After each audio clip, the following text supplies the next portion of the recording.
লোকটার ভাগ্যে একেবারে যা কখনো আসে, এমন করে সেই আশীর্বাদ পায়ে ঠেলবেন না। শুনুন শুনুন, আজ এই বিকেল ঠিক 4টের পর থেকে 3-এর পর্তার দিন। হ্যাঁ, লাল চৌকো আর 3-এর নামতার পর্তা চলবে। সারা রাত জেগে দিনক্ষণে জ্যোতিষী হিসেব কষে আমি দেখেছি, একটা ফ্রাঁ দিয়ে শুরু করতে পারলে আমি ক্যাসিনোর গোটা জুয়ার ব্যাংক ফেল করিয়ে দিয়ে যেতে পারতাম। শুধু একটা ফ্রাঁ, যা আমার নেই।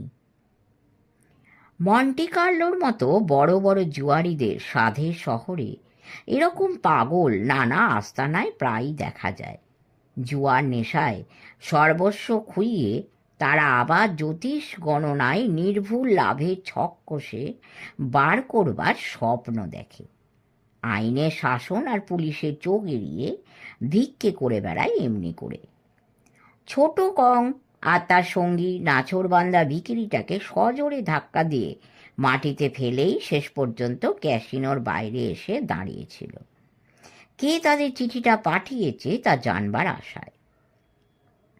কিন্তু শান্ত নির্জন দুনিয়ার কুবের হেন ধনীদের জুয়ার নেশা মেটাবার অমরাবতীর মতো শহরের বাইরে তখন দক্ষিণের উপসাগর থেকে মধুর সমুদ্রের হাওয়া বইছে। দূরে দূরে ক্যাসিনোগুলোর বাহারি আলোর মালা এক এক করে জ্বলে উঠতে শুরু করেছে।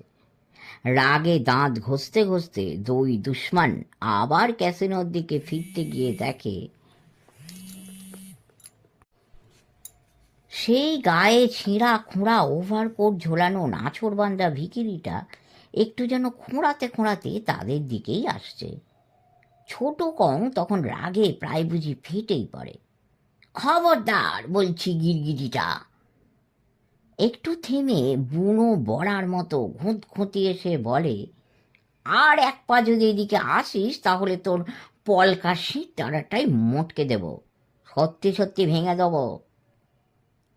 লোকটা ভয় পেয়ে নিশ্চয়ই অত দূর এসেছিল। তারপর আর না এগিয়ে যেন হতাশ হয়ে বলল, আমায় একটা ফ্রাঁ দিয়ে বরাত ফেরাবার মৌকা তো দিলে না, তা না দাও তো তোমাদের বরাত ফিরুক।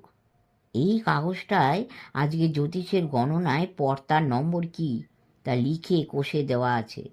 তোমরা একটু গা ঘামিয়ে ভাগ্যের চাকাটা ঘোরাতে পারো কিনা দেখো। লোকটা দূর থেকে একটা কাগজের পাকানো ডেলা তাদের দিকে ছুঁড়ে দিয়েছিল। ছোট কং রাগে সেটা পা দিয়ে মারিয়ে ছিঁড়তে যাচ্ছিল, কিন্তু তার সিরিঙ্গি সঙ্গী তার